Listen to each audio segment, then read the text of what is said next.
Spider-Man does whatever Sony lets him do. Oh boy. So I don't know where to begin with this one. Okay, really. Trailers first of all, because as we all know. So there's the Days of Future Past trailer, which was... How dumb did those sentinels look? I've seen that trailer before. Very. How dumb did those sentinels look? They looked pretty stupid. It's the fan really in the did. middle. Everything else is okay. It's the fan in Yeah. the middle. It's really dumb. Otherwise, it looks fun, I guess. I'm going in with the when I see it, I'll give a shit. You know they're doing Age of Apocalypse after that? I don't know what that is, because I don't know comic books as well as you. They did it during the cartoon. It was like... I vaguely remember. Yeah, I'm not a big X-Men guy. I pretty much remember everything from the 90s cartoon. So. Okay, then there was Ninja Turtles, which... It looks really fucking stupid. Right, for a record, I actually like the designs better than most people do. That said, the movie looks wretched. And we have to see it. Of course. We have to see it. Of course. There's Edge of Tomorrow, or as I like to call it, sci-fi Dark Souls. Yeah. Wait, Dark Souls? Yeah. Live, die, repeat. Pretty much. You did hear what that was based on, right? Nope. It's based on a manga called All You Need Is Kill. Oh, well, that explains why you keep saying that. In fact, they're gonna be releasing a what do you call it? Like a rebrand. Like you can buy the manga, but it's labeled like what's it called? Edge of Tomorrow. Yeah, Edge of Tomorrow. They should have called All You Need Is Kill. I'd watch a movie called All You Need Is Kill. I probably wouldn't have got past the cinema. Hollywood, we can't have fun things. Then there was Annie, which actually looked pretty good. It was at least offensive trailer. I don't know. Cam Diaz looked kind of busted, but I don't really like Cam Diaz, so yeah. Yeah, it looked fun. Jamie Foxx was in that, right? Yeah. Just like the movie we just saw. And yes. What else was? Oh, 22 Jump Street. Which, as usual, it's self-aware and it knows what it is. What was it like? You're not doing the school thing again, so we're just going to do that again. Everyone's happy. Isn't it the director of Clone High? Writers Clone High, like, beautiful. I've never actually seen 21 Jump Street. There's a lot of comedies. I didn't see all of it, but from what I saw, yeah. For some reason, comedies were movies I missed out on. I need to, do my backlog of that. Oversaturation. There's too many of them. Well. So, Spider-Man. Yeah, before we go into the second one, we need to get the first one out of the way. Last time on Spider-Man. Yeah, I hated the first Spider-Man movie. I really did. I hate 2/3 of that movie. The 1/3 where it's just like Andrew Garfield. Yeah. Andrew Garfield and Emma Stone just having moments on the screen are actually really good, and they're awkward, but they're good. He's a far superior Peter Parker than Tobey Maguire was. That is true. And even his he is awkward, which he should be. I was saying to you, he's like Hayden Christensen if he had charm. Pretty much. That's what he is. It's like he's got the awkwardness down and the angst down, but he's actually charming. I like watching him. Yeah. For me, the original Amazing Spider-Man I thought it was okay at first, and then I thought about it, and the more I thought about it, I realized I really didn't like this movie. One of my biggest gripes with it is you fucked up the origin story pretty hard. As in, they completely dropped the entire plot line about Uncle Ben. Yeah, see, I have this rule with comic book movies. I just call it the... what's the term I use? Oh, the 101 clause. You have to you have to get the key stuff right. Yeah. You can change stuff, but you can do whatever you want. Yeah. You don't have to stick true to the comic books, but you have to get origin wise. You got to get the 101 stuff right. A good example was the first Iron Man movie. That whole origin is not completely accurate, but they got the key stuff down. And in some ways, they did better in the comics. And even then, that movie is fantastic. I enjoyed it very much. Well, honestly, that movie single-handedly started the whole Avengers thing, I think. Yeah. Really and I hated the lizard design because he looks like the Goombas from the Super Mario Brothers movies. Okay, who looks more like the lizard? Teenage Mutant Ninja Turtles or the lizard from... I vaguely remember what the lizard looks like. I have to either find a picture of all three, the new Turtles, the lizard, and the Goombas, and just take a look at them. and figure out which one's closer. I think they would have brought him up again. Did they like assassinate him, or did he just drop off the face of the earth? He's in prison. Yeah. Okay, we need to start talking about the movie. Oh, okay. Rest of the movie. Lizard sucks. Everything that was not. Oh yeah, and you wasted Martin Sheen, and I forgot. I don't yeah. know the woman who played Aunt May. Yes. And basically anything that wasn't teen drama was like not great, and that stupid 3D shot at the end made me want to murder someone. The made for 3D shot at the end of the movie where you just got pissed off. Straight up the bat, because I remember right after that shot, it shows what's his name, Mark Webb. Yeah. His last name is Webb. Yep. They talked about him.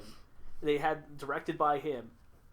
At the end of this movie, when I saw that, I said, "This guy sucks." The reason they hired him is because his last name is Webb. When I saw this movie, I was like, "This guy actually did a good job."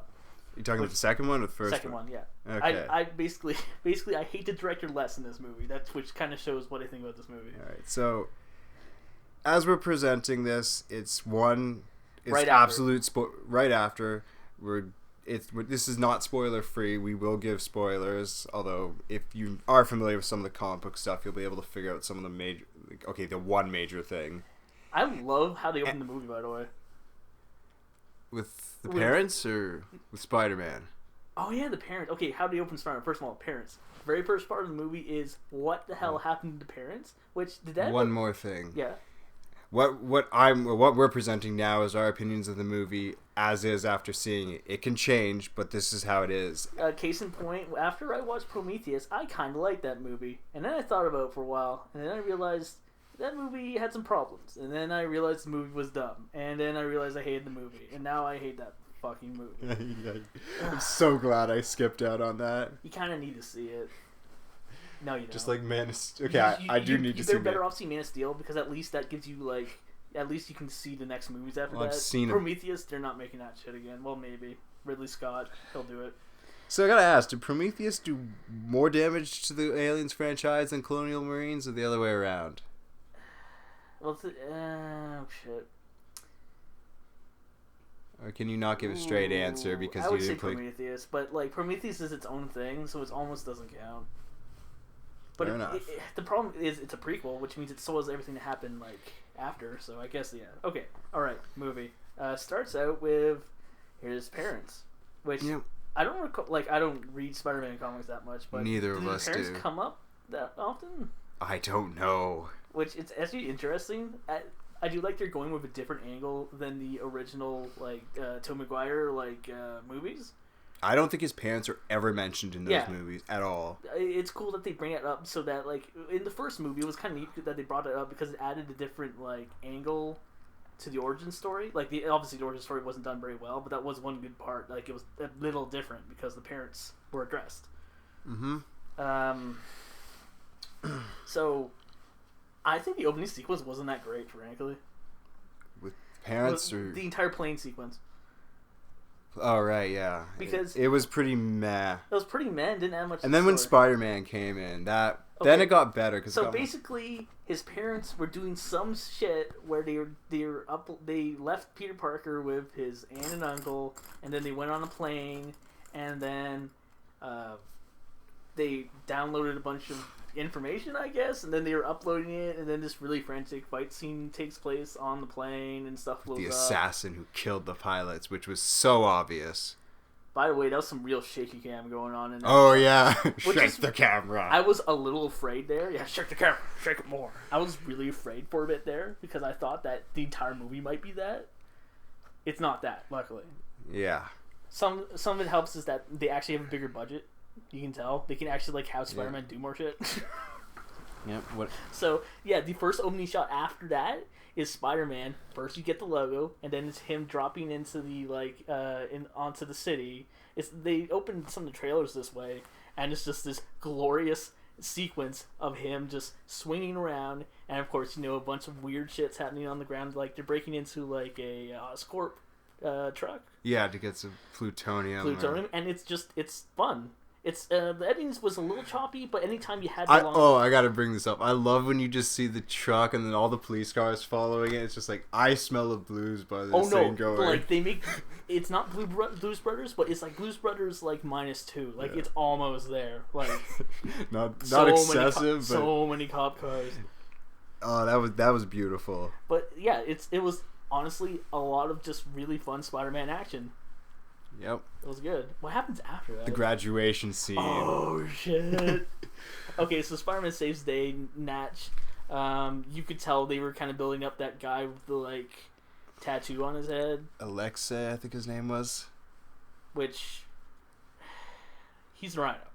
Yeah, okay, I'm just going to get this out of the way now. Yeah. I think Mech Rhino is really fucking stupid. I mean, really fucking stupid. Yeah. It's okay, all right. Let's be completely honest here. He's a guy in a fucking rhino costume. Yeah, using guns and missiles, because he was like a guy in a fucking rhino. Because costume. When you think of Rhino, a creature who has brute strength and could knock over a truck with just its own weight, you think guns and rockets. By the way, how badass was that whole animation where it like goes into full like Beast Force transformation mode and just runs towards Spider-Man? That was really badass. Yeah, it was. That was pretty cool. Okay, but we're getting ahead of ourselves. That's like way near the end of that movie.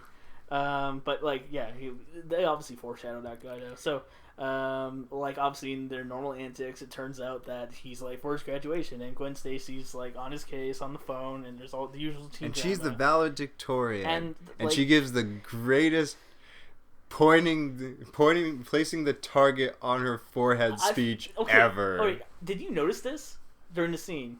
All right, so I thought it was really weird because like I remember my like high school graduation, and I don't remember like the valedictorian having a big like flagpole in her hands, and then like a big black flag which has like skull and crossbones and says "I'm gonna die" on it. That was weird. Is that an American thing? No, it was more like she had an arrow pointing to her heart, and her heart was glowing, and it had a neon sign attached to it that said "Shoot me." All right, so for those not in the know, Gwen Stacy has a limited what do you call it? Expiry date on it. She is not meant to live very long. If you remember in like Spider-Man 1, like the original like Sam Raimi movie, remember that scene where like Green Goblin has the kids in one hand and like Mary Jane in the other? Yeah. Originally, that's how Gwen Stacy died, except it was Gwen Stacy and a bunch of kids. And, of course, he saves the kids instead of Gwen Stacy. So...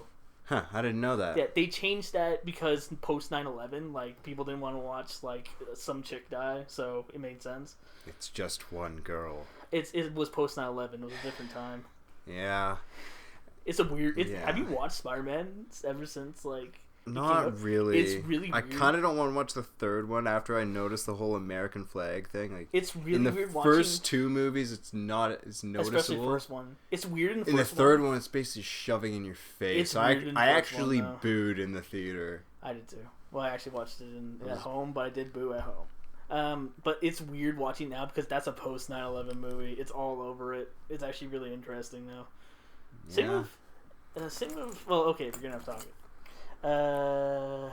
So graduation, she is going to die, and like she's saying all this stuff like we have long lives ahead of us, and don't worry, even if you make mistakes, she makes like a really good line. It's like you have to like have hope, and even if you make mistakes, isn't that the best way to live? Which is really nice, but like she's going to die. Yep, she's going to die. You are pick-locking death's door. You're not knocking on it. You're pick-locking it. You're pick-locking death's door. You're showing him your address and saying, "I don't want you to kill me right now, but like by the end of this movie." And it really distracted the rest of the movie because whenever she brought up like there's this subplot where she's signed up for like Oxford and she might move to England, and the entire time just like we're just making jokes. Like I'm moving to England. No, you're not. You should probably not make any plans outside this week. It might be a little tricky. It is really funny. Yeah. But to be fair, a lot of people might not know that. So, but then again, if I didn't know that, I would have been like, she's going to die after that graduation speech. It's really blatant. Oh yeah. What happened after that? Oh man. What happened after that? I don't remember. Well, there was dinner. There was like the dinner thing. Oh yeah, and they then tried to go to, but he's having like flashbacks over her father's there's death. There's some really cool points where like, Gwen Stacy's dad, who died in the first movie, which I forgot by the way. I didn't. I forgot he died. I know, like, okay, he had that whole thing where he was like, keep Gwen Stacy out of it, and by the end of that movie, he said, fuck it. Yeah, that just reminds me of another point in the movie. It'll come up later when Gwen Stacy paints an even bigger target on herself. Oh yeah. Okay, so breaks up with Gwen Stacy because he can't take the whole "I promised your dad that I wouldn't get you involved" thing, which definitely will make it so that she will not die during this movie. But she will. She will, because she's Gwen Stacy. And also she gave the most poignant speech about living a long, fulfilling life unless you screw up, in which case make sure to go on, because she gave this really nice speech for you. Let's talk about Jamie Foxx. That was really awkward. Okay, so Jamie Foxx, like, when they first revealed him, there was this whole... that was during the truck scene. And Spider-Man's all like, you're special. Yeah. Which, by the way, how awesome is Spider-Man? He's actually pretty awesome. Yeah, like, I think Andrew Garfield plays Spider-Man better than he does Peter Parker. Superman and Man of Steel. Fuck Captain America. This is the coolest guy ever. Spider-Man, if this guy saves your life, he's like, you know what? You're the best. You're the greatest. I'm going to make sure that everyone's safe. And like the Family Guy Spider-Man, where you only get one. Everybody gets one. No, he's awesome. He's actually more heroic than a lot of superheroes in recent things. It's actually really nice. Yeah. What I'm saying is, this movie is better than Man of Steel already. You really hated that movie. Okay, like that. I was thinking about that. I was like, if this was Man of Steel, Spider-Man not only would have not helped, what do you call it, Jamie Foxx's character, he would have maybe accidentally hit him on the way out while he was like taking out like the Rhino or something. And then there'd be an explosion. New York would look very post 9/11 again, which doesn't happen in this movie. Okay, so Jamie Foxx's character, what was his name again? Max Dillon. Which is really funny because there's a whole plot line of how people can't remember his name. He's pretty much a ghost to most people, and Gwen Stacy is the first person to notice him. And he's really fucking creepy. Yeah, he's like a Spider-Man fanboy of the creepiest. Which includes a rather disturbing scene where he has a whole Spider-Man shrine on one side of his wall, and it's his birthday, and he gets himself a cake, but he keeps talking to Spider-Man as if because Spider-Man got him the cake. I felt like I walked into a different movie. It's really weird. Like, I know Jamie Foxx is a really good actor, but it was really weird watching him do his role. I know, it was creepy. But he had fun though. I bet he did. I bet he did. I wonder if it'll be Baxter Stockman in Ninja Turtles. I could believe that. I heard he wanted to make an Electro movie. Yeah, that actually wouldn't be a bad idea. That wouldn't be a bad idea. No, not the Electro movie. Putting Jamie Foxx's Baxter Stockman in Ninja Turtles. By the way, we should get this out of the way. Like, there's a bunch of like Spider-Man like backlog that they kind of like have show up. Like, what's his name? What was the name of the guy who works for Fisk again? Oh, Smythe. Yeah, Smythe shows up. He's working at Oscorp. And which makes sense because isn't that how it worked in the cartoon at least? I think he was just always a hand man for Kingpin. Yeah, and then he builds didn't he build like the Spider Slayers? Those things are so either awesome. That or Oscorp did. My memory's a bit fuzzy on that, and I haven't been able to watch it since Disney XD took away the midnight '90s cartoon show lineups. I miss those. So okay. What happened after that? Shit. It doesn't speak well to the movie that I'm forgetting shit that happened during it. Yeah, see, I'm just going to get this out of the way right now. What? I felt like throughout this movie, I was watching two different movies. Like a teen drama and also a Spider-Man movie? Like, okay, like when Gwen called Peter and they go on like the little date thing. This is after Max's accident where he becomes Electro. He gets his powers. Which, by the way, there's a good fake out there where, like, he's about to put the power things in, and he puts it in, and he's like, oh, I'm okay. And then he falls into a pit of fucking electric eels. What I'm saying is Electro is Blanca. I gotta bring that up. How stupid is that? On a company side, just... That's like unsafe. That's like the most unsafe work. Everyone ignores them. It's like, we have a problem here. You'd be surprised how often that actually happens in real life, though. I know, but that's really fucking stupid. Oh, no, it's stupid. It happens in real life, though. That's the thing. People, like, sometimes complain that people do stupid stuff in movies. People do stupid stuff in real life. That actually seemed believable, despite the whole, like, eels thing. Anyway, back to my point. Which, by the way, how badass was that transformation sequence? That was pretty cool. Where he gets bitten all over by electric eels and gets encrusted in some sort of electro-molten cocoon, only to revive later. And then breaks. But yeah, when Peter and Gwen are on their date, it's just like I'm watching like a teenage romance movie, and then we cut to Jamie Foxx wandering around the streets, like wondering what the hell happened to him, and like his body, he can absorb electricity. He's just kind of freaking out. He can see all the circuits all around New York. And then we come back to the date scene, and we're back in the teenage movie. To be fair, that's very Spider-Man, though. It just felt weird. I didn't get too bothered by it. That's a weird thing that's been coming up for me. It's how much does making it a superhero movie, like a comic book movie, make me allow stupid stuff happening? Because I was like, okay, yeah, that's weird, but this is Spider-Man. It's a guy with like. How far does suspension of disbelief go? It's weird. I don't know the answer to that. Now, can we talk about Harry? I thought I would hate this character because he looked like a douchey prick, and I loved it. He was easily my favorite character in this movie. It was so much fun. Okay, so they introduce him first when he goes in to visit his father. Talks to his father, and apparently there's some like genetic illness that makes you turn greenish and have like trippy eyes and stuff, and then die. And it was like, first of all, I got some real what do you call it? What's the movie? Inception flashbacks. All right. But it wasn't bad. But when he's in the boardroom, oh, that was great. So he's just like acting like a smug prick, but he's having fun with it.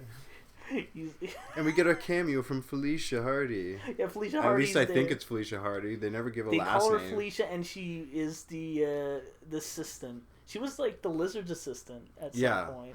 So Dr. Connors. It would seem to make sense that it is Felicia Hardy. And so basically, she's Black Cat, aka Marvel's Catwoman. If they make more movies, which they probably will, they're gonna make like 5.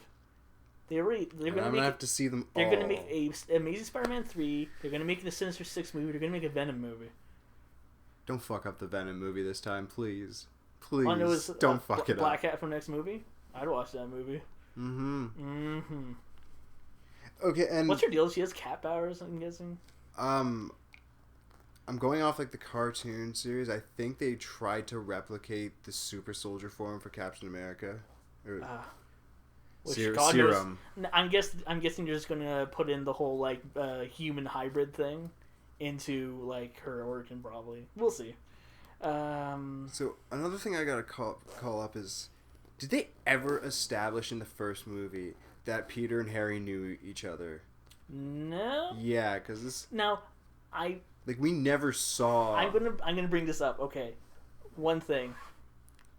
They couldn't possibly have had Harry in that movie just because like that would have been a dense movie. Like you'd just be there for no reason, and also the way like the Sam Raimi movie. The scene where he had a point. The scene where Peter and Harry see each other for the first time in like 10 years apparently is actually really well done. Yeah, it is. Okay, first of all, this movie has great cinematography. Like there's the scene where what happens is Harry comes out of that meeting, reacts like a prick. And he realizes that like Peter Parker is here, and Peter Parker's on the bottom of the staircase, and Harry Osborn's on the top of the staircase. So it's like the symbolism that he's on a higher like space, and that he's just there about to meet each other. And so Peter Parker's like going towards him up the stairs, but then when he realizes that it's kind of distant, he goes back down. But then Harry goes back down and meets him, and then they hug it out. It's so good, cinematic. Like that's more like cinematic language than most superheroes get. So I give this movie a lot of props for that. True, it's still this is the best shot superhero movie this year.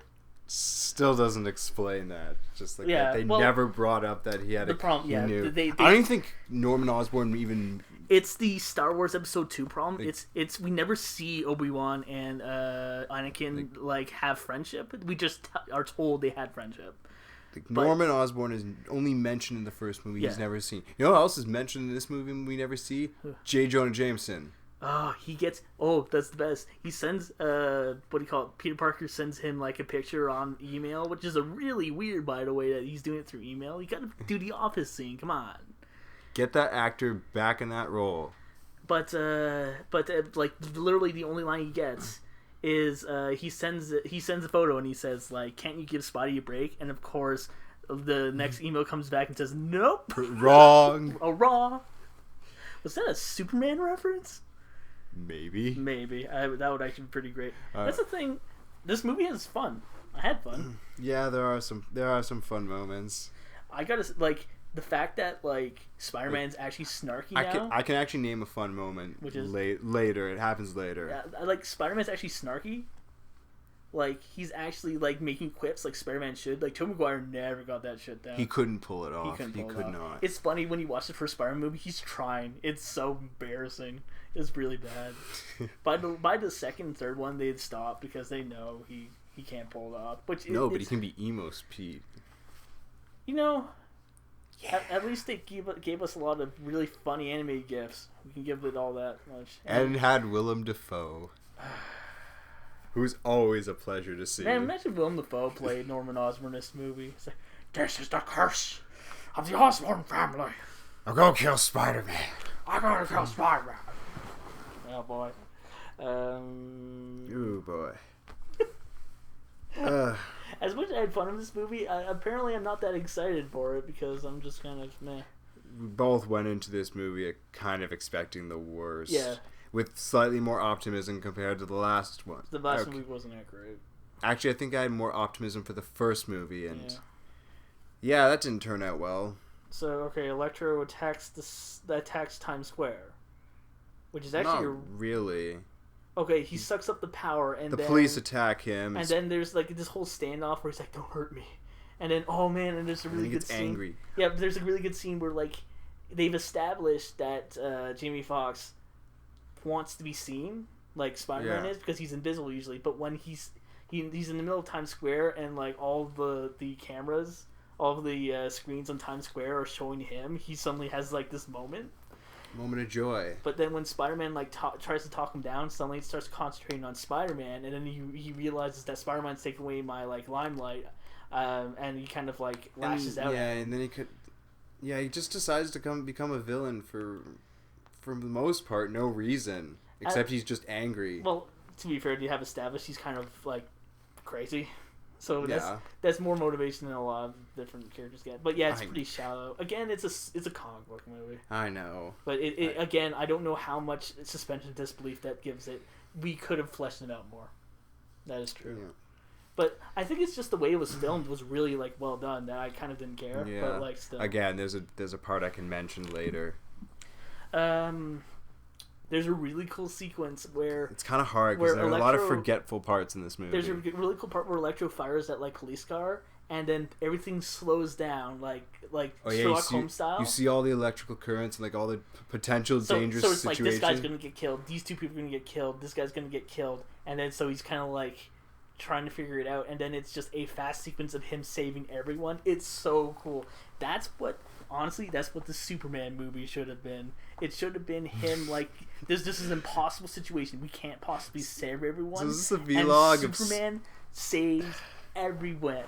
That's so this is a vlog of Spider-Man 2, or are we reviewing Man of Steel again? I'm saying that this is what Man of Steel should have been. Alright, I'm just having a good time. It's actually like, I was actually having like, oh my god, he's actually a superhero.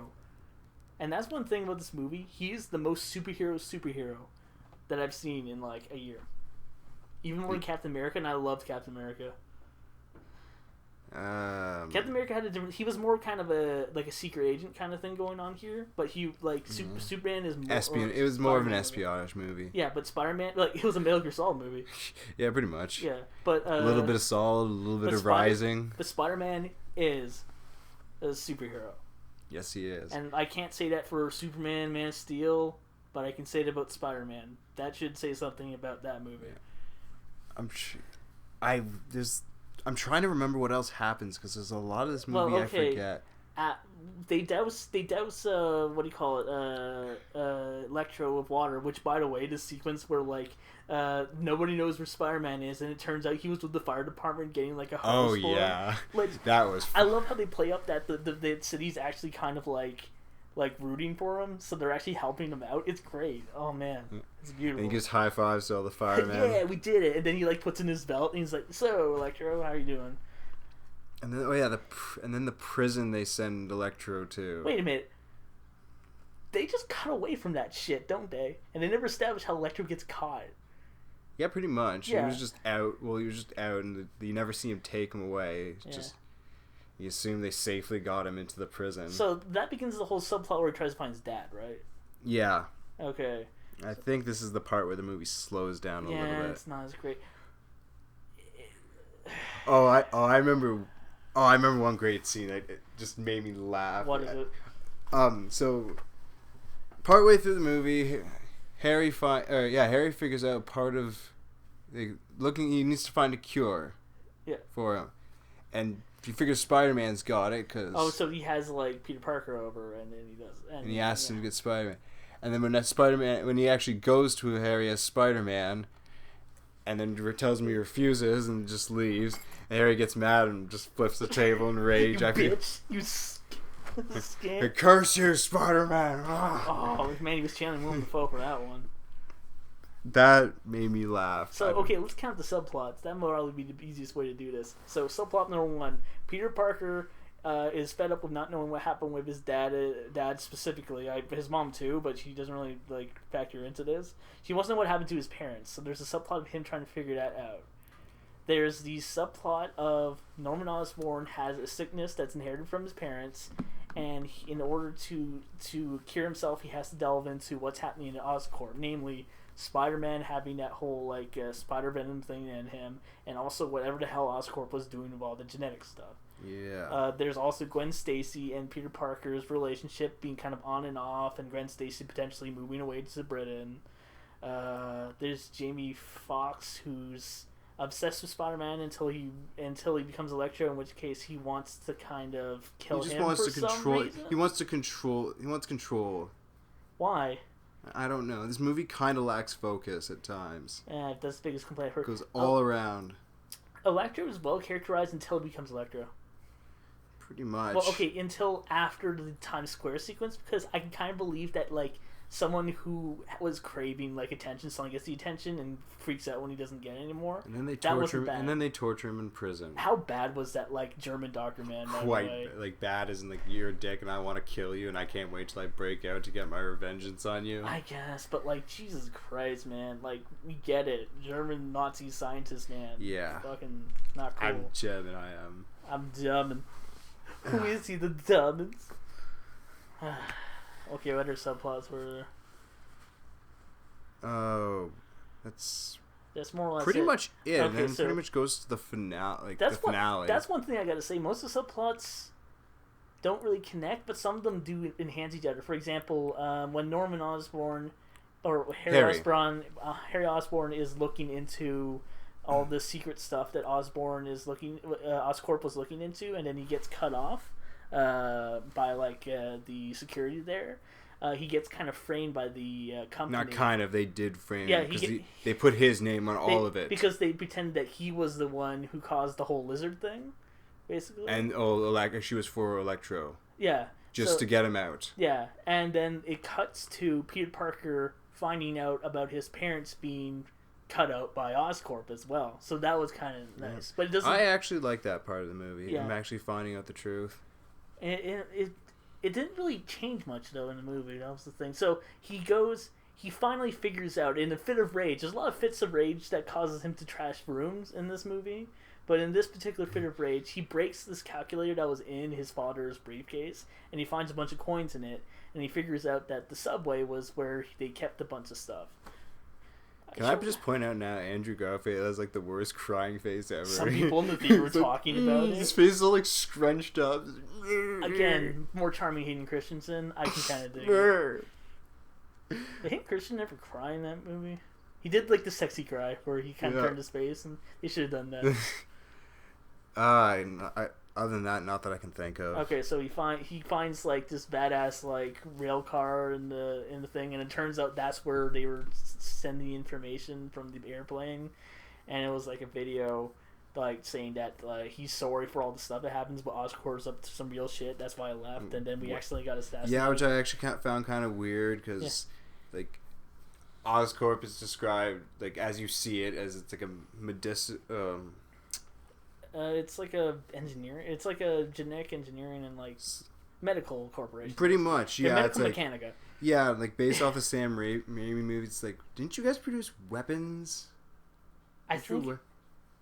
But that's pretty much all. That's all their secret projects. Yeah, it's implied that was the secret project that they're working on, and like there's a secret like bunker inside the building that like has all their secret shit in it. 6 different rooms that have secret stuff in it. Yep. Yeah.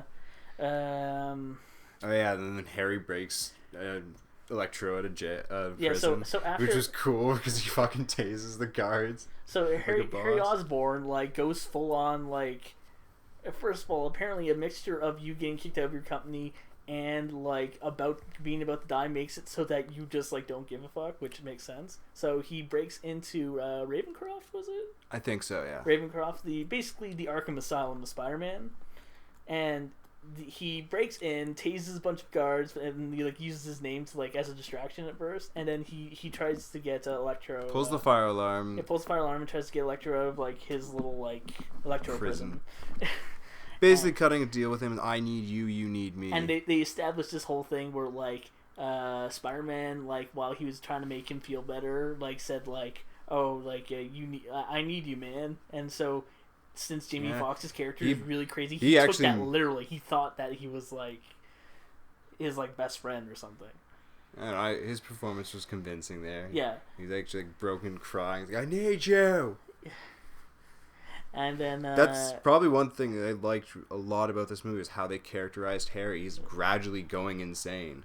And so apparently saying that I need you makes Electro unlock his Dr. Manhattan powers. Oh, yeah. He becomes Dr. Manhattan. He has I can dissolve my body and then go back complete like, oh man. Which I would say thank God that he wore pants, but we already saw Jamie Foxx's wang and Django Unchained, so you know. Yeah, we did. Thank God he has pants. Also, where the hell did? Okay, so later on he shows up and Electro has this like kind of stupid spandex uniform with a little lightning bolt on the side. Maybe it's because they could hug it out whenever they're like, good job, because he tried touching him before and just got shocked. I guess maybe. I would say, I guess the secret like organization place had it. And then when they take Oscorp back. Oh yeah, when they kill the guy who's in charge and then bring him back. Yeah, so it's like one answer is holding a gun to him, singing the Jeopardy theme, which they actually had to credit into the credits. Oh, this is really good. I'm so glad he didn't kill Harry Osborn because he's so fun. Yeah, great. He gets his cure. So he goes into this secret thing with 6 different things, including octopus arms and mechanical wings and a rhino suit. Guess what this is going to be? It's a lead up to Sinister Six. I know. I was just trying to think of something stupid to say, and it didn't really. It's the Suicide Squad. All right, we'll go with that. Okay. So he gets the spider venom. Even though it was previously established by Spider-Man that it would fuck him up, but he doesn't care because between him getting fucked over by a company... He's basically dying anyway, so he has nothing to lose. But of course, like, it was established during that video that Spider-Man's dad gave him that, like, this is keyed only for, his the Parkers, DNA, but... which means that it would only work on, like, a Parker. Yeah. Oh my god, does that mean Peter Parker's dad's alive and he's actually Spider-Man? Maybe they never showed him die. That was one thing. They never showed him die, and they established that there was one parachute left. Oh. Yeah. Okay, I didn't pay attention to that because that whole opening plane thing kind of bored me. Yeah, it wasn't that great. There are 2 dead people in that airplane. He was still alive while it was falling. We never see the plane hit the ground, and the parachute was still there. So it's entirely possible his dad's alive. All right. Yeah. And then we cut back to Peter leaving the secret train thing where he gets called from Gwen Stacy, and then we enter back into the teenage part of the movie. Which was I thought was kind of cute. But so it turns out that she decided to take the plane right now because it'd be easier And she's taking a summer course or whatever shit she made up. And so... And then Electro strikes and knocks out the... First of all, Spider-Man, in a fit of romantic lust, decides to put "I love you" on the side of the Brooklyn Bridge. Yeah. And then he grabs her and puts them on the top of the... Like, they go on top of the bridge, and then they kind of hug it out and say, like, "I love you, Gwen Stacy. I hope you don't have an untimely death sequence." Spider-Man loves us. And the rest of New York's just like, Spider-Man loves us. Yeah, We're so happy. It was like that scene in, like, The Simpsons where, like I love you, poppin' fresh. Imagine if Jamie Foxx saw that shit. It's an angel. Imagine if Jamie Foxx saw that shit. I love you. Before his transformation. Spider-Man. It's too soon. Spider-Man loves us all. Spider-Man loves everyone. Spider-Man is pretty awesome, though. Everyone's gay for Spider-Man. Everyone's gay for Garrison. So then, like, Electro knocks out the power through all of New York, which kind of actually shows problems because, like, the hospitals. Which, by the way, it was a weird way to cause tension in that movie, where it's like, oh, if we don't stop him, the power won't come back on. Maybe. Well, he had, I guess. It was really weird. It was like, oh no, if I don't stop him from making the power go back on, we'll never get the power back up. What? Maybe. It was the hand wave. It was something bad will happen. We don't stop Electro. So Spider-Man has to go and face off with Electro, and Gwen Stacy wants to come with, and he's like, no. It's like, yes, no, yes, and then Spiderwebs her hands. Spiderwebs her hand. Gotta go. You're a jerk, Peter. Oh, whoops. Oops. By the way, we didn't establish that. Like, okay, so after Harry Osborn gets the basically he at gunpoint gets the guy who was in charge of Oscorp at the time, so he takes him to the secret bunker. Yeah. And he told Electro that he can take out the hub, which has all the power in it. It's the central hub, so he could get into permission. I don't know. It's basically just fulfilling his end of the deal. I mean, he got him out of jail, so whatever. Anything involving Electro in the third act isn't that well thought out, but it's... Except for one thing. We'll get to that in a bit. But, okay, he goes to the secret, Sinister Six, bunker, and he finds Spider-Man, and he turns into the Green Goblin. Which looked really stupid. It's just like, man... Okay.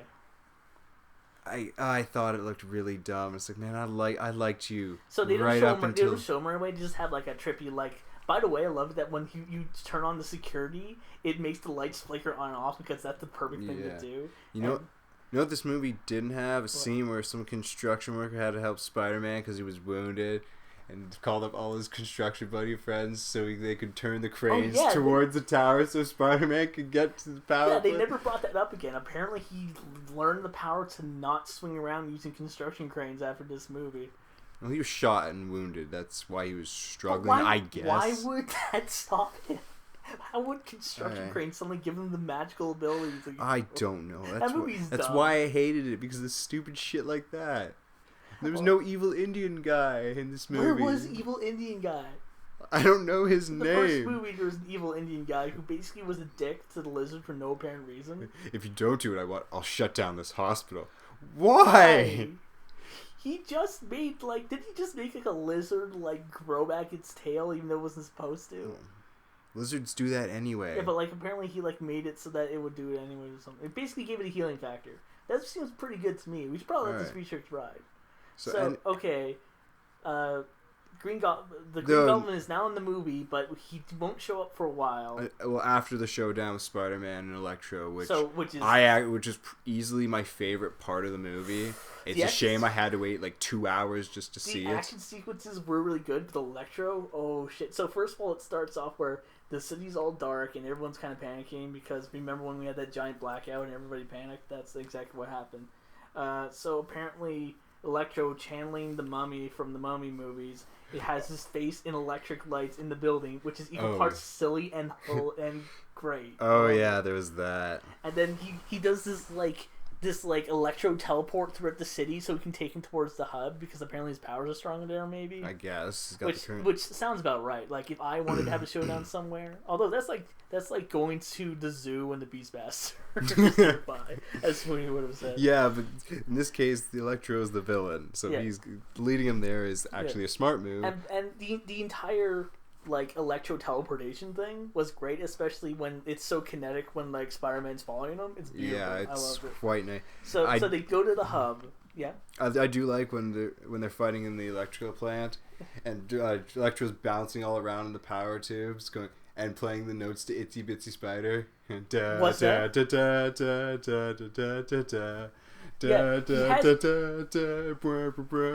He has dubstep powers. Yeah, like, I didn't mind the dubstep in that. It actually was yeah, kind of fitting for the action in that. It was like a revengeance like boss fight. It was like the music. I did notice the excessive brrrr. But like it fit. Like they made it go with the, like, the action. Dubstep. So basically, whenever Electro did something, the music would react to it, kind of like in a video game. Like so, whenever he like brand somewhere, like you know what I mean, he would like teleport or like blow something up, the music would react. It was really good. Did you notice during the Times Square sequence where like the music actually had this like he's lying to you like thing going on? That was so cool. And you could apparently there was a bunch of like artists they got on this, so apparently that's what they were doing. They were working on the Electro stuff, and it was pretty fun. And then Gwen Stacy shows up. It's I'm the one who can start the power up. This is my choice. This is my choice. I'm doing this. I'm painting the target on my head. And also, Gwen Stacy had that same flag again, with what said "I want to die" on it. It was really weird. Yeah, pretty much. I don't know why she was carrying around with her, especially because she was about to move. I think this was a new one. She made it. She made another. She brought the flag and she made a target on it. Just hung it on her back like a backpack. By the way, in order to establish all the crazy shit that was happening, first of all, there was the thing where they go to Aunt May, who apparently took a nursing position at some point, where the hospital, the power went out, and you could have made some tension there where there's the defibrillator's out and we need to save someone. Not really. It was more the planes that got the tension. Yeah, okay. There's an entirely pointless sequence of two planes that are about to crash. Well, before you go to that, I gotta point out with the Aunt May thing, I'm glad that she actually got to do something this time instead of just being a prissy nag in the last movie. There's a really cool sequence where she finds like what do you call it? Peter Parker's kind of web of like. He had a bunch of his research on the wall from his parents. Because when you do research in a movie, you have to have it on the wall with little strings and tape and stuff. It's the artiste way. It does look really cool. I get it. But like she's kind of like really upset, but not because like he's kind of putting himself in danger or something. She's upset because she's taking it as kind of that he doesn't accept her as like her proper mom, which is like. Oh shit! That got real. That was like not bad. Like because that feels real. That seems like something would actually happen. If only they did that with Martin Sheen in the first movie instead of wasting a good actor. It felt like in the first movie, it felt like they wanted to dance around it because it's been done before so many times. But by doing that, they completely missed the point. Yeah, pretty much. That's my biggest problem with the movie. Yeah. And then you become Spider-Man for no reason. The second movie, at least, like. It already screwed up the origin story. At least we can just keep going and have a good like action movie, which is fine. So yeah, there's a completely pointless sequence. Well, okay, kind of pointless sequence where two planes are about to crash into each other because all the power out in the airports. Which, by the way, I'm pretty sure they have fail safes in case the power goes out in the airport. There's no time. That's all I can say to that. There's no time. So basically, these two planes are going to crash into each other. Unless the power goes back in the airport, and then the airport instructor guy can tell them that oh shit, there's a plane about to crash into you, and then they can dodge it just in time. I think that did absolutely nothing to help the sequence because in the amount of time it took them to like dodge each other, the warning them probably didn't do anything. Yeah, pretty much. And also, you could have just left that out. It was a really pointless scene where Can we just add that to pointless subplots? Yeah, that's the only really pointless subplot though. Yeah, I guess. I guess maybe the Aunt May thing, but that was really just kind of a tertiary kind of charming thing because she has to work hard to support Peter. But yeah, they could have just taken money from that and just put it into say, like a more Electro sequences. So yeah, the entire Electro fight's really cool. Best part of the movie is just music, a shame I had to wait 2 hours to see it. The music was really well done. They kind of used the electro vibe in order to make it work with the action sequence. It was really nice. And yeah, I didn't catch Itsy Bitsy Spider's tune, but like I love that like he had dubstep powers. It was great. Yeah. By the way, did you notice that when he get angry, he had infamous powers? It went from blue lightning to red and then lightning. he shot lightning out of his mouth, which was kind of silly, but at the same time really cool. See, that's the thing. This Spider-Man movie, it's equal parts silly and cool, which is perfect. That's Spider-Man. Yeah. Spider-Man is silly and also awesome. And the Green Goblin showed up, and okay, so I got mad. Electro. I don't like the look, but he plays the part very well. So okay, Electro. How do they? Okay, they decide that they decide to overload him with the entire city's power just to beat him. So Gwen Stacy redoes the power after Peter Parker uses his webbing to reconnect the wires. Yeah. And basically uses himself as a conduit between Electro and the electricity. Yeah. So basically he gets like overcharged and explodes. And then he's gone. He's gone, maybe. Apparently he wanted the Electro movie though, so God knows. And don't know how that works, really. Well, think about it. It's like Dr. Manhattan. Putting himself back together was one of the first tricks he learned. Oh, right. How do you kill him? He's pure energy. Then again, okay, that's not like how I remember Electro. He just had like the Bumblebee spandex. Yeah. With the red. See, I'm okay with that because he probably would manifest himself as Dr. Manhattan. I mean, minus the spandex suit, the Electro design is that they presented now is way better than the white-faced Jamie Foxx from the teaser before. Yeah, to be fair, that was early footage, but still, it looked bad. I get that you're going for the old burn victim thing, but still. So Electro's defeated, and then Green Goblin shows up. Green Goblin shows up. By the way, still looking stupid. Did you notice that like when the power went out, there was like a train which was all green? Was that implied that the Green Goblin was inside it?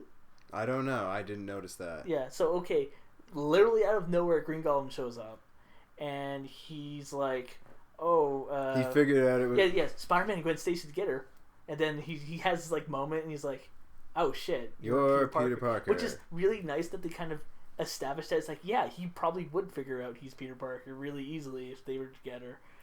So it was pretty cool. I liked how they just like straight up said kidnaps Gwen. Kidnaps Gwen, and you know where this is going. It's like Green Goblin, Gwen Stacy, shit's going down. So okay, I gotta call out one part. What?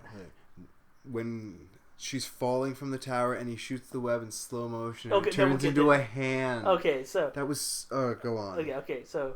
There's a clock tower where they have a fight sequence in. Meanwhile, the entire time, Gwen Stacy's like hanging on for dear literally life. by a thread. And like, there's this whole thing where like he has to keep like webbing it so that she doesn't fall, and she's hanging on. And there's this whole thing where he's holding off the Green Goblin and holding back this gear, which is about to cut off the web that like Gwen Stacy's about to like get killed by if it gets cut. So it's really tense sequence, and also like Harry Osborn's really fun. As the Green Goblin, because I still don't like how he looks, but again, he plays the part. He basically very well. He's got like sharp teeth and shit. And it's nice to know that they bring this up at the end of the movie. He doesn't always look like that. Yeah. So what happens is he manages to take out. I love the imagery of like. It was like a clock, so it's like he was holding back time to make sure this shit doesn't happen. But once the clock keeps going, he can't stop it. Yeah. And so like that was, and it's cool how he did. So first of all, it's bullshit how there's a 3D shot where Spider-Man fires the web, and the web has a little hand. That was so fucking corny. Hand that's going out and trying to grab Gwen Stacy. It was fucking dumb. There was a really dumb sequence in like that in Spider-Man 1 too, but that was dumb. And again, like, as much as superhero and, like, suspension disbelief, that was dumb. And he catches her, but only slightly too late. Yeah, I'm pretty sure her head smacked against the ground. She catches her, but her head smacks into the ground. And it was like, holy shit. So, that was probably the best way to do it, because then afterwards he grabs her, and he's like, he does the classic, no, don't leave me. And also, Andrew Garfield has, like, the funniest, like, crying face. Yeah, that's pretty much where it stood out the most. But like, you wonder for a while if they're actually going to kill off Gwen Stacy, and then they do the funeral scene. Yeah. So which I liked that funeral scene. So first of all, they show her family, so who they've lost both their dad and now Gwen Stacy. so that sucks. Yeah. And then they just not a single word is said throughout the entire funeral. Yeah. And then Peter Parker just standing there, like, just can't believe it. And then it just cuts to fall, and then winter, and then spring. It's really well done. And then he just stopped being Spider-Man for a while. And then people are like, where's Spider-Man? And then there's some mysterious man in a hat and trench coat who definitely doesn't look sinister at all. And going into Ravencroft to visit Harry, who is back to normal and not looking stupid. Apparently, it manifests. So it's on. So yeah, split personality. So that makes sense. But so he can kind of venomize. He's so he's got the teeth again. That's not bad. That's pretty cool. I still think it looks stupid, but I mean, your only competition was what, like a goblin mask and purple and green spandex, shit was wacky, and the green armor suit from the Sam Raimi movies. As met as it is, this Green Goblin's a lot better than the. So I mean, okay. I guess in the little bit of time we've talked about it and what I've seen it, my attitude's changed towards it more. Like, I'm not that big on the look, but he plays the part where I don't mind it. Yeah. And so he says, who do you want? It's like, I just want to keep it small. I want to keep it small. Maybe 6. Go 6. I want their the fearsome 5. If they make a Sinister 6 movie, dumb. I want them to make it so there's this scene like in Ocean's 11 where him and the trenchcoat guys at a bar, and the trenchcoat guys is not saying anything. And Harry's like, "So 5's good. 5's all right. You want one more? You want one more, right? I will get one more. We'll get one more." So he's like, I just want to have 6 people to be really badass. So of course, Trenchcoat Man somehow gets inside the secret base of all the Sinister Six stuff, and of course they show more of it. So obviously there's the Doctor Octopus thing, there's the Vulture thing, and the Rhino mech suit, and that's pretty much all we see. Yeah, and so there's the Rhino mech, and so we cut back to Peter Parker, and he's all mopey, which he should be because his girlfriend just died. It's 4 months, I think they say. 5 months, I believe. Yeah, 5 months because he stopped being Spider-Man. Yeah, he stopped being Spider-Man for a few months. Well, half a year at least. People lost hope. Yes, and so there's a sequence where now the Rhino, who is played by that one guy, the truck jacker with the tattoo on his head, is now, which was fun. I still don't like the fact that it's a mech suit with fucking machine guns and really missiles. It was really weird because I was we went through the entire movie and the entire Act 3 climax, and I was like, wasn't the Rhino in this movie? And in the last 5 minutes. He's in the last 5 minutes, so it's the whole so he never got to see Gwen Stacy's speech, but someone recorded it. And then he watched it, and it was really poignant, and it happened to work exactly right in order to get Spider-Man to get off his ass. And it happened to be very well shot, almost cinema quality. Which it was really cool. Kind of unbelievable. Very unbelievable. Which is weird because they established that, when Peter Parker's dad recorded it, it was 2D and everything. By the way, I love that when they showed that footage, it was in 2D. I remember when I watched Avatar, and they had photos on the fridge. The photos were in 3D. I was like, that's bullshit. Photos shouldn't be in 3D. Why are the photos in 3D? They should be in 2D. Yeah. So I'll give them that much. But and then he becomes Spider-Man again. There's this whole subplot where he saves this one kid from a bunch of bullies, and he comments on his science project that was getting destroyed, and kind of cheers him up. And then that kid is dressed up as Spider-Man and is face down the Rhino, and so of course everyone's like, "Oh, my baby, please stop it." The cops can't do shit, and then Spider-Man shows up. He's like, "Allow me to take over." See, that's one thing they actually established, that Spider-Man actually is giving people hope. Sometimes it backfires, like when he helped out Jamie Foxx's character, but sometimes it helps people. He tried, and even if he screws up, he can still try and do stuff again. There's a little bit of a a Dark Knight falling back on itself message kind of thing. It's not bad. It does it better than fucking Man of Steel. You're never gonna let that go. Nope, it's not great. So we should talk about the Rhino now. So I mean, the action scene at the end, even though it was pretty much slow motion, it was still pretty cool. Yeah. So basically, he apparently, so the Rhino has a bipedal Metal Gear mode. And it even has like the little opening thing, like the Ironmonger and Yeah, Iron and I'm Man. surprised. Like, why didn't the cops just aim for the head when he To opened be fair, up? that thing apparently can close pretty quickly, so They had time. They had time. They're terrible shots. Okay, it's the police in New York. Come on. Yeah, they can't drive for shit and they let all their cars so pile it has up. that and it has like guns and shit. But like when he's rushing towards like Spider-Man, it goes into full like quadruped mode, and that was badass. And it was firing rockets at the same time. That was a rhino mech firing rockets and rushing towards Spider-Man. It shouldn't have any sort of ballistics. It just seems wrong. It seems, yeah, it does seem weird, but whatever, that was badass. And then there's just a kind of a slow-mo sequence of him starting to like fight him, and it's like, and that's Spider-Man. And then there was an after-credits scene, which had nothing to do with Spider-Man at all. So first of all, did you notice what the stuff that was being shown during the credits were?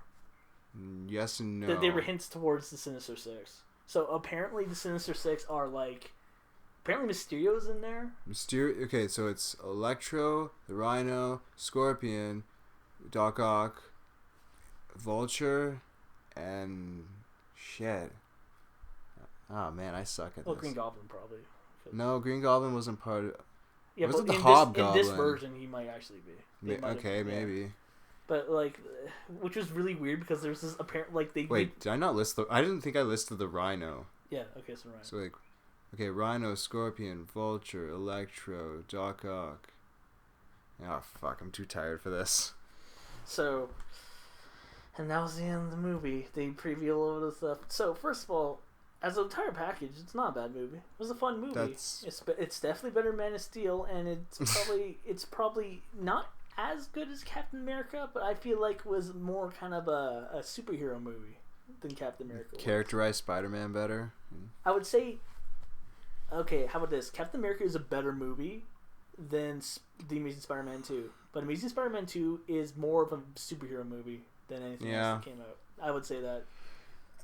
I'm not as friendly to this movie right now. I didn't hate it. Compared to the first one, I like this one way better. And I mean way better. Because the first one just left me confused. And then I got pissed.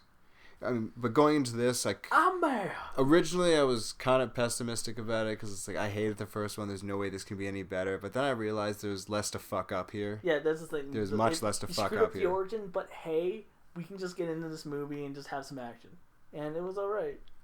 Just one of my biggest problems was it's an awkward movie. It lacked focus at times. A lot of people have half the time I felt like I was watching a different movie. The problem is it's the director. Director apparently did like teen drama before. Yeah, and it shows. Which I mean, it's good. The scenes are good in that. But I like the action scenes in this. I love the characterization of Harry. I loved him watching him. He's the most entertaining character. Yeah, that was the thing. Like as much as teen drama got in the way, the characterization was good. So Peter Parker's fun. As it stands now, I'd say it's all right. It's all right. I'm not mad. I'd say solid 7 out of 10. I wouldn't bother giving a rating for me. It's all right. I'd say solid 3 stars. It was an all right movie. It's definitely a good early spring blockbuster, I guess. Yeah. Don't worry, there's much worse coming out. Oh yeah, so okay, by the way, there is a mid-credits scene, and it's of Days of Future Past. And it sucks. First of all, it's just a random scene of Mystique taking out some army guys, which shows us little to no context of what actually happens in the movie, and also it's pointless. No, let me get close to the mic for this. Why the fuck is Sony pimping a Fox movie? It makes no sense. Absolutely no sense. The thing is, are they going to do crossover? Maybe. I was I guess that's one thing disappointing about this. The end credits stuff is not as good compared to Marvel, other Marvel movies. The thing is, people were staying to the end because people are at this point, you expect something at the end of the credits. Yep, and then nothing happened. Early point of the credits we get something, and the end of the credits we get something. Yeah, but here there's nothing. Yeah. There's nothing at the end of the credits. Not even a little stinger or something. There's something at the end of the credits of Frozen, eh? Really? Yeah, there's a scene. You can see what happened to Elsa's crown. Oh yeah, that's right. You did mention that. Yeah. So as it stands now, I thought this movie was all right. It was better than I thought it would be. It's better than the first movie. and I had fun with it. It's a fun movie. It's got like a 56% tomato meter. I think I'm solidly on the 56% that like the movie. Same. So. Yeah. I do feel it felt longer than it should have been. I didn't mind the length as much, but okay, your mileage may vary based on how much you dig the teen drama and the cinematography. Cinematography was fine. Teen drama, that's where it felt like it dragged out the most, the teen drama stuff. Yeah, so, like, I know lots of people who would dig that. Like, Sarah would dig that. Yeah. Yeah. But, like I would, like, not everyone's gonna like that. But I know, like, a lot of teenagers are gonna love this movie. That's the thing. Like, when it was being the teen drama movie, I didn't feel like I was watching a Spider-Man movie. I felt like I was watching a teen drama movie, and then it had scenes where it just cut into the Spider-Man movie, and then it jumps back out. It feels like that's Spider-Man, though, eh? Like, it's half like Spider-Man. It still feels misplaced to me. Yeah. It's, like, I guess just your miles may vary based on those scenes. If you can stand the teen drama, then it's a good movie. And if not, then, like, it'll make it drag. But it's still not a bad movie. It's just, it drags. Well, I think that's all I got for this. What comes out soon? Ooh, let's see. Okay, Days of Future Past comes out. Oh, I still need to say how fucking dumb are those Sentinels. Pretty fucking stupid. I just found out today that the new Transformers movie drops in June. Okay, so when we were at the theater, there's a standee for the Transformers movie, and it has Optimus Prime with, like, a badass sword. It looks so cool, but then I remember it's for a Transformers movie. To be fair, Optimus Prime has always been the best part of those movies. Did you watch Oh yeah, you did watch Transformers 2. Remember that sequence where Optimus Prime gets stabbed in the back, and, like, I can feel my entire childhood being, like, murdered. I don't want to remember that movie. We're getting off topic at this point, but we're like, kind of just winding down. One thing I gotta say, I went 3 years without seeing that movie, and then we were hanging out one night, and we saw Transformers 2 was on. It's like and you said, I almost feel we should watch this just so you can see how bad it is. You have to see it. And I was like, let's do it. I want to see this shitstorm. After I've been told all the stupidest shit about this movie. And it was bad. It was bad. So, like, I saw all the stupid shit and then some.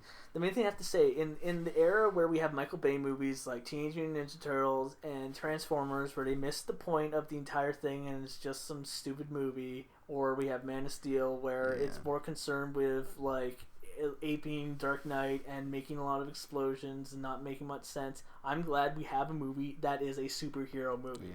At the end of the day, that's what I like about this movie. I feel TMNT is going to break the 101 clause for me. We're just not going to explain the origin? Well, they'll explain it, but it won't be as accurate. It depends. I'm just going to go with when I see it, I give a shit. It can't be as bad as Transformers, can it? Well, you have Megan Fox as April O'Neil. See, okay, before we end, I need to give this one theory because I hope this comes true. I think that Michael Bay's Transformers movies are popular because of Transformers, not because of Michael Bay. If Teenage Mutant Ninja Turtles does not do well, everything in this world is set straight, and I realize that people watch Transformers. Of course that makes sense. But then again, when the first Transformers movie came out, I was just a stupid teenager, and I was unaware of the evils of Michael Bay. I liked The Island. I still kind of do. What I'm saying is the universe will be corrected if Teenage Mutant Ninja Turtles does not do well. But it will. I hope it doesn't do well. And Teenage Mutant Ninja Turtles has a cartoon out right now, which kids love, and it's honestly pretty good. I'll admit that. And also Transformers has masturbation jokes. Except for that theme song, it still fucking sucks. I'm saying, like, I do wonder, like, in all seriousness, I do wonder how well Teenage Mutant Ninja Turtles will do. I wonder if it is Transformers that people like, or it's Michael Bay. We'll see. It has to be the Transformers part. Well. Yeah. So, what would you give? Rating wise? Yeah. Like, do I have to give it a rating? Well, like, you can do anything you want in that sense. But, like, would you give it thumbs up, thumbs down? Would you give it stars or something? I'll go on the yes or no thing. That's usually the easiest way. Should you watch it? Yes. Yes. Yeah, it's a solid watch it in theaters. Yeah. Yeah, I would watch it in theaters. 3D wasn't that great, was it? I don't notice 3D in movies anymore. It's pretty much just an expensive novelty now. The only reason I'm watching 3D is because it's the only showing later. So, Yeah, watch it. Don't have to watch it in 3D. Just watch it in the best place you can. Yeah, at least this movie didn't have a made for 3D shot.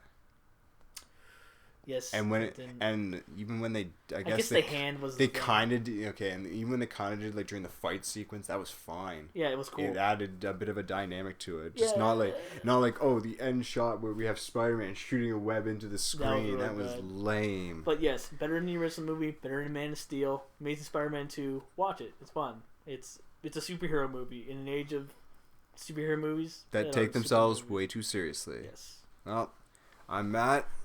And I'm Ed. Signing off.